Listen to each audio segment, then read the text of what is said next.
embattled Congressman Matt Gaetz. Matt Gaetz was one of the very few members in the entire Congress who bothered to stand up against permanent Washington on behalf of his constituents. Matt Gaetz right now, he's a problem for the Democratic Party, and he can cause a lot of hiccups in passing of laws. So we're going to keep running those stories to keep hurting him. If you stand for the flag and kneel in prayer, if you want to build America up and not burn her to the ground, then welcome, my fellow patriots. You are in the right place. This is the movement for you. You ever watch this guy on television? It's like a machine. Matt Gaetz. I'm a canceled man in some corners of the internet. Many days I'm a marked man in Congress, a wanted man by the deep state. They aren't really coming for me. They're coming for you. I'm just in the way. Welcome back to Firebrand. We are live broadcasting out of room 2021 of the Rayburn House office building in dreary, rainy, disgusting Washington, D.C. on this Friday afternoon. The House of Representatives has taken their final vote of the day. That was on a key measure to institute tariffs against some of the entities that have stolen our solar intellectual property. I'm going to show you the debate, pro and con, on that measure, final measure of the week. Also, we've got reaction to the Democrat charge that the House plan to raise the debt limit, but also do so with corresponding spending cuts, that harms veterans. That is a false charge. We've got reaction to that from Congresswoman Luna. Also, I had legislation before the House of Representatives regarding Ukraine and whether or not we would have an inquiry to the Biden administration with troop levels, where personnel are, what equipment is being used, all the information they had regarding strategy and future plans. That legislation moved through the House Foreign Affairs Committee. I'm going to show you the debate on that. It should be ready for the House floor. Something my constituents clearly want is accountability when it comes to the assistance that's been provided to Ukraine. We did something a little different today to start the show. It is Friday. I asked folks on Twitter what they wanted me to address at the top, and I got some interesting ones, so I'm going to go through those first before we get to those main issues in the show. First was Joe, who said he wanted to know what information I had on the next Tucker gig. And here's the thing, Joe. Your question presupposes that it is a gig or a job working for someone else. And here's what I do know. Tucker Carlson is not done. Tucker Carlson will be an important voice in our ideology, in our nation. He's more than a talk show host. He's a cultural figure, a phenomenon, someone I spoke to regularly about matters of war and peace, trade issues, immigration issues, how America interacted with countries through weapon sales and other intense diplomatic endeavors and negotiations. Tucker Carlson is a brilliant person, and he has inspired many folks who work on Capitol Hill today, who make up the ranks of our activists all across the country. And I don't think it'll be a gig, Joe. I think it'll be something else, but I'm certainly going to let Tucker break his own news. Another thing folks are concerned about, and with good reason, the congressional oversight on what's happening with the January 6th defendants. You saw the trip that the oversight committee took to the D.C. jail. You've seen the correspondence we've sent regarding deprivations of certain civil rights and really human rights regarding the care and confinement and at times even solitary confinement that J6 defendants have had to endure. And we are working alongside the Oversight Committee. Many members of the Oversight Committee are taking an appropriate lead on this issue, but I think you're going to see some hearings coming up there in that committee, and we may also be doing some field hearings that we'll be able to announce and certainly cover here on Firebrand. We are interested in this. We have not let this go, and we know that the American people are interested in it as well for the sake of our trust in our justice system. Was it weaponized? Was information withheld? Was there a recasting of events with a diminution in focus on some of the potential involvement with federal undercovers, confidential informants? That's the stuff that really unlocks the truth about January 6th. Some of the episodes of Firebrand that have been best watched, I would encourage you to check those out and ensure you're fully up to date as to some of those facts that I think give rise to legitimate concern. Another piece of big news that got sent to me at the start of the show when I sent out that tweet: mandatory E-Verify passing the Florida legislature.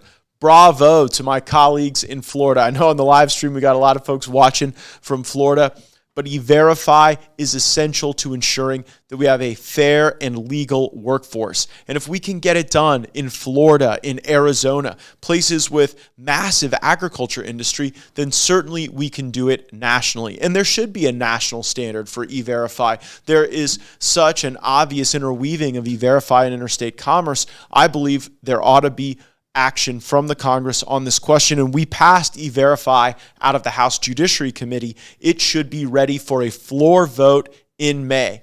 That's right. Next month, I expect a floor vote on E-Verify, asylum reform, remain in Mexico, how to ensure that people do not just get paroled into our country with the joke of an immigration system that Joe Biden and Mayorkas are currently overseeing. We are going to have a vote on that in May, and there is big-time momentum for this legislation, and Florida passing mandatory E-Verify only accelerates that momentum. I am proud of my Florida colleagues, and am excited to see what that means for our workforce in the Sunshine State. Another thing, folks want to know when the trans manifesto is coming out on the Tennessee shooter. The answer is, I don't know, but here's my question for the FBI. Why haven't you released this? You know, if this was a manifesto that espoused a vile form of white supremacy that we would certainly criticize and condemn, I mean, the FBI would have had that out within moments. But if it's radical gender ideology, and let me be clear, I don't know what is in this thing, but if that is indeed what it is, then does the FBI see any tension in the disparate treatment of some of these writings based on the radicalized, condemnable ideologies of the shooter, of the killer? Can they really say it impairs an ongoing investigation? Are there other suspects in the Tennessee shooting case? They obviously have the person who committed this act, and if there's information that I think the public would gather something from, draw conclusions from, if you would release it under one context, why would you not another? It's a fair question, and we're just getting news that we're getting a date for FBI Director Wray to come to the Judiciary Committee in the near future, and that may be something we ask. I want to get now to this charge Democrats are making in media interviews and in social media that the Republican plan somehow harms veterans on the debt limit. And let me be clear, I didn't vote for the Republican plan because I could not in good conscience gaslight $49 trillion in national debt on a bill where the final changes were being made at 2 o'clock the very morning of the vote. That's not what regular order looks like to me. But on the pure merits and substance, this Democrat claim is totally false, addressed recently by veteran, Florida woman, Congresswoman Anna Paulina Luna. Take a listen. Hey guys, the White House just put out a statement claiming that House Republicans apparently in our budget proposal are trying to go after VA and cut funding, which is completely not true. In fact, I'm looking at the limit on federal spending, the discretionary, the limits, right? Look at this. Do you guys see any cuts here? There are literally no cuts. That is completely false. What the administration likes to do, what Democrats like to do, is they like to use veterans just like they did in the PAC Act, where they used burn pit victims, veterans, and put $400 billion in pork spending into a bill that didn't even go to vets. Okay, so this is personal for me, obviously being a veteran, but don't be a part of the problem and circulate false information, because clearly we would not do that. But the fact that they're even trying to imply it because we actually came up with a proposed budget of which they wanted nothing to do with, I mean, that is exactly the problem in politics. So just know that that's false. We are not cutting VA benefits. We're not cutting anything with the VA. That's it. That's Congresswoman Luna. We are back live. C. Spellnitz on Instagram tells me to stop gaslighting. Well, Miss Spellnitz, I think it's actually the Democrats that are gaslighting. Here's the argument they're trying to make on the VA, that if we simply take overall budget growth and cap that somehow that would treat every agency the same. You see, I don't believe in horizontal cuts across every agency, regardless of which are performing their functions. What I believe in are deep vertical cuts at places like the Department of Education and the Department of Labor and the Department of Energy and the EPA, the ATF. And if we did that, then we would be able to accelerate the programs that are working for our veterans. But what we shouldn't do is engage in a process by which every agency has spending that automatically escalates forever.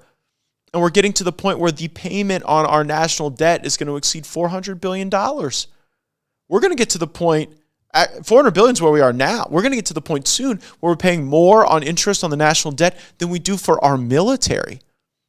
And so I think to be honest and fulsome about the care that we have for people who do rely on government programs like seniors and veterans and the elderly and the disabled, we have to ensure that everyone isn't just getting fat and happy off of federal budgets that continue to explode. I don't think that's gaslighting. I think that's explaining where we are and offering a specific set of solutions to get there. And you may disagree with that, but it's what I believe. It's what I think the voters of Northwest Florida sent me here for. Okay, I want to get now to the debate on a Ukraine resolution that I introduced. It moved out of the House Foreign Affairs Committee this week, and I'll read from it directly. It requires the DOD, the White House, to provide documents to the Congress, quote, indicating any plans for current or future military assistance to Ukraine and documents indicating whether any United States armed forces, including special operations forces, are currently deployed in Ukraine. So we've seen conflicting news reports about this. We've seen news reports that have not paired neatly with the explanations that we've gotten out of John Kirby and other White House officials. And so I want it specifically as a required communication from the administration to the Congress. And if that were to be dishonest, it would be impeachable. But I want the truth, and I want to give the administration the opportunity to give us the truth. That debate went on in the House Foreign Affairs Committee, and you're about to hear from some of my colleagues, Kathy Manning, Jerry Connolly, Corey Mills, and Darrell Issa. Those are the members of Congress you're about to hear from if you are listening. And you know what? If you're listening, this is a good time to go ahead and give us a 5-star rating. But this was the debate on the Ukraine resolution of inquiry. Take a listen. I now call up House Resolution 300, a resolution of inquiry requesting that the President and directing the Secretary of Defense to transmit respectively to the House of Representatives copies of all documents indicating any plans for current or future military assistance to Ukraine and documents indicating whether any United States forces, including special operation forces, are currently in Ukraine. This political measure from the lead author of the Ukraine fatigue resolution is unnecessarily divisive and plays directly into Vladimir Putin's hands. By seeking to force the disclosure of all current and future U.S. military plans and documents related to U.S. support to Ukraine, including sensitive details on the presence of U.S. personnel in Ukraine, the sponsors of this measure play directly into Putin's hands and jeopardize the very lives of those with whom we are standing. Let me read to you what Mr. Gaetz has said. We must suspend all foreign aid for the war in Ukraine and demand that all combatants in this conflict reach a peace agreement immediately. Apparently, Mr. Gaetz has decided for the Ukrainians what is in their best interest. And that means that the intent behind this motion is that. All this is simply saying is that they're requesting information if we were to use any type of military force in Ukraine, current or future. And so We talk about oversight. We talk about the ideas of not allowing continual mission creep, which I've been a part of, given the fact that I spent over 7 years of my life in Iraq, over 3 years of my life in Afghanistan, Kosovo, Pakistan, northern Somalia, been blown up twice. I can tell you mission creep is something that does exist, and in many cases, the authorities, which Congress has under Article 1, is sometimes surpassed because of the past AUMFs like 0102, but I would again just make the note that this is not preventing support to Ukraine. This is not empowering Putin.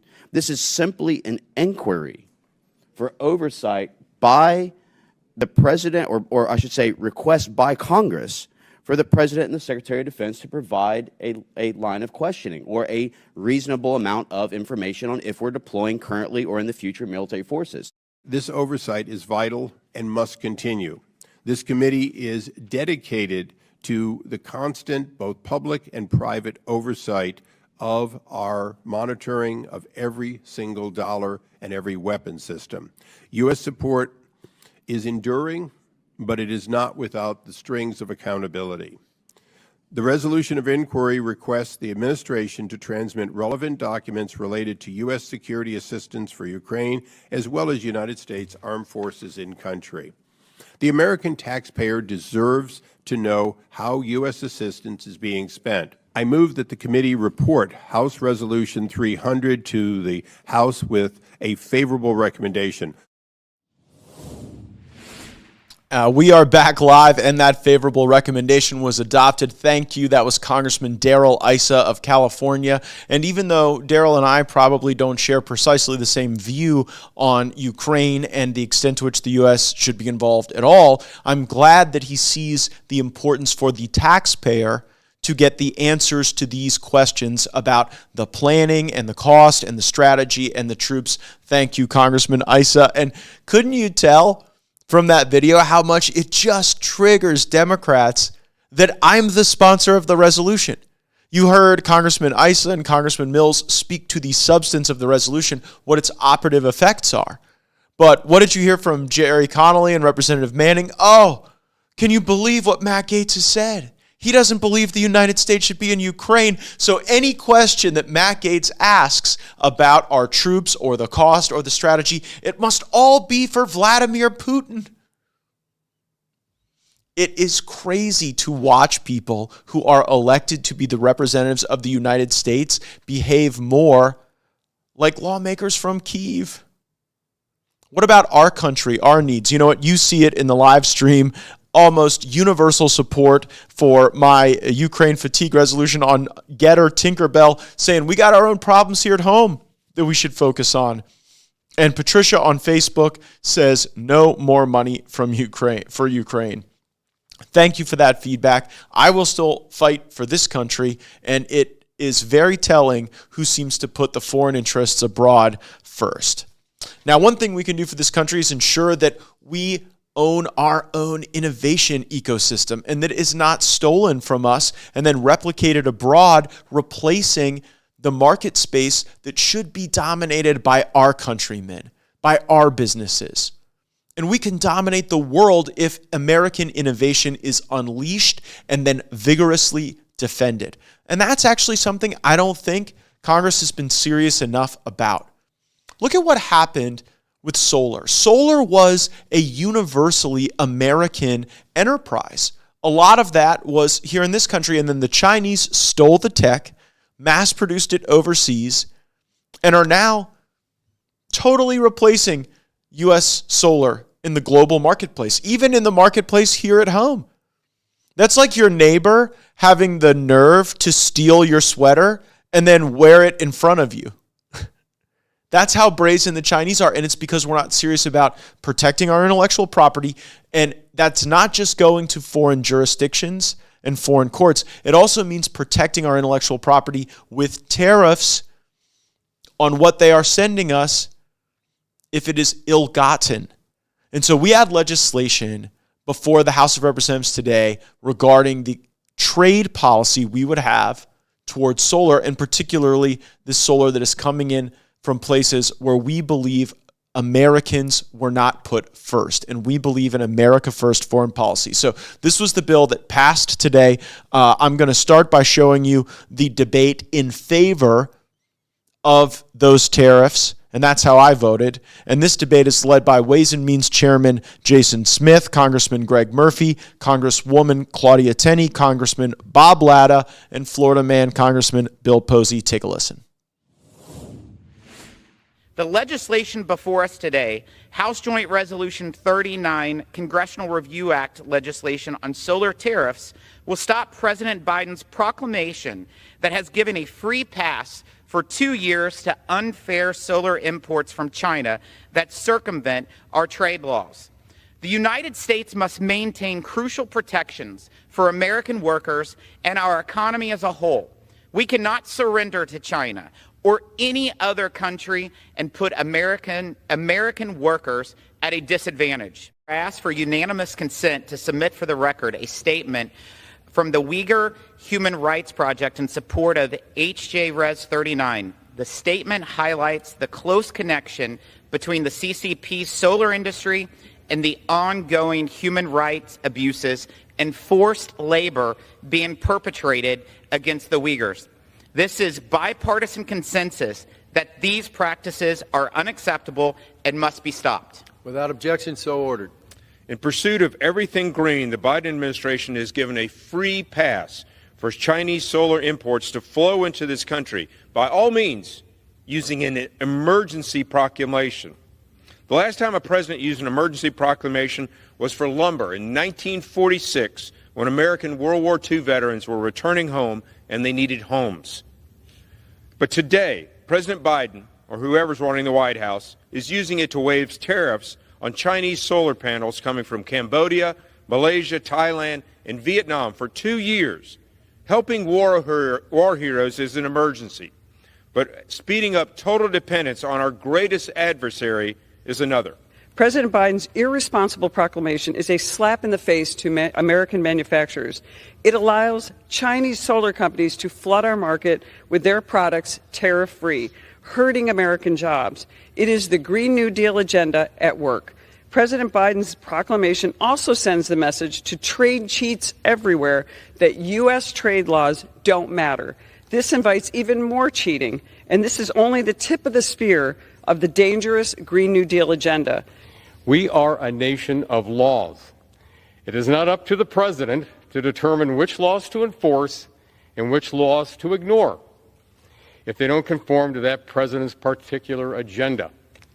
If we allow communist China to blatantly violate our trade laws with impunity, as the Commerce Department has concluded is occurring, how can we expect other nations to follow those laws and conduct business with us in a fair manner? How good is this resolution? As if the facts are not clear enough already, keep this in mind. This is a policy that President Obama and President Trump both agreed on. I know that's hard to believe, but you heard that right. It's a policy that President Obama and President Trump both agreed on. We are back live, so that set up the debate in favor of this that ultimately passed, but you also deserve to know which members of Congress took the pro-China side of this debate, the anti-American energy, anti-American innovation side. You're going to hear from Congressman Thompson, Congressman Don Beyer, Congressman Lloyd Doggett, Congressman Jimmy Panetta, Congressman Earl Blumenauer, all Democrats. And if you're watching, and if you're subscribed on Rumble, and if you have your notifications turned on, which means clicking that little bell if you're watching on YouTube or Rumble, if that is how you are consuming this show, you are going to get a special treat, because Earl Blumenauer was wearing one of the strangest bow ties I've ever seen on the House floor today. Watch the clip and enjoy. If this legislation were to become law, it would cost, not create, American jobs. And in the long run, it would make it harder, not easier, for our country to become energy independent. This bill would make it impossible to deploy solar energy quickly enough here in our country, here in the United States of America. It will hurt the 33,000 American solar installers who will lose their jobs. It will raise energy costs for families everywhere, but especially in the Sun Belt. It will hurt all Americans who hope to use the solar tax credit. And it will hurt the energy companies, the businesses who built major solar installations in the last 8 months, who will be subject to a retroactive tariff of 254%. And it will harm our endangered planet. It will handcuff us in our fight against climate change. In Texas, we are already number 2 in the country among the states for solar capacity, creating thousands of new jobs and providing clean energy and lower energy bills to thousands of families. Austinites know that solar power saves them on their energy bills and saves them when storms disrupt the grid. Now, of course, we want to strategically decouple from China, I believe, especially with their solar pieces, parts, and equipment. However, American solar companies need more time to adapt, to adjust, and to reduce Chinese inputs in solar panels. I also realize that we need to do more to bolster our domestic solar manufacturing. But that's why we recently made significant investments for domestic credits. However, if we allow these retroactive tariffs to take place now, it would deprive our solar industry of the incentive to invest in our manufacturing projects at home. What is being missed here is the reality that we are dependent on a supply chain in which China plays a key role. We don't like it. My Republican friends don't like it. Unfortunately, they have undermined efforts that we have to try and reposition the supply chain. The energy proposals that we have offered up are an opportunity to grow and strengthen America's capacity. Just yesterday, they would repeal a number of those provisions. Their proposal would impose over $1 billion of retroactive tariffs on our solar industry at a time when we're trying to grow it. We want to give the industry time to reorient the supply chain. That takes time. The reality is, in the past, we've allowed China to have a dominant position. We don't want that. We've offered up a variety of proposals that would strengthen, incentivize American business. But this proposal, if enacted, would punish American workers, would punish American business, and set us back on our climate goals. We are back live. Can you hear in their voices just sometimes how compromised they are when they talk about the need to reorient the supply chain, but slowly, not too quickly, not in a way that would disrupt anything? Just enough time, I guess, for China to come and buy our farmland and our factories. Oh, and by the way, they're controlling the rare earth minerals that go into the production of so many of the things we need, especially battery technology, which is the essential feature of a solar system that allows you to actually use the energy in a reliable way. Yeah, that's coming from a series of mines all over the world that China is controlling. Keep that in mind.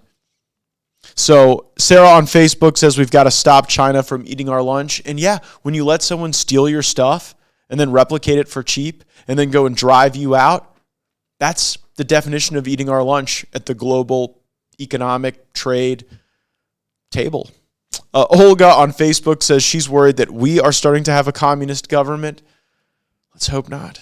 We know how that ends, and it's very ugly. James on Getter says, Representative Gaetz, stand up for the Second Amendment. James, my advice to you, go back and watch our last episode where we took the ATF director to task, and we are working on legislation right now to really go after the ATF. I think they should be entirely abolished, but we're going to start targeting the specific bureaucrats who have exceeded their lawful authority and have weaponized this agency against gun owners. Thank you for having an interest in it. It is something we work on each and every day. Thanks to everyone who participated in the live stream in today's show. Thank you for your questions, thoughts, and suggestions. Look, I don't sell any ads. This is our congressional newsletter that we offer to you. But the way you can help advance the cause, advance the message, share our episodes with someone who may find the content interesting, and make sure you are subscribed. Give us that 5-star rating. Leave us a review. Let us know what you would like to hear about here in Washington, where we bring you into the room when the decisions are being made. Thanks for joining us. Roll the credits.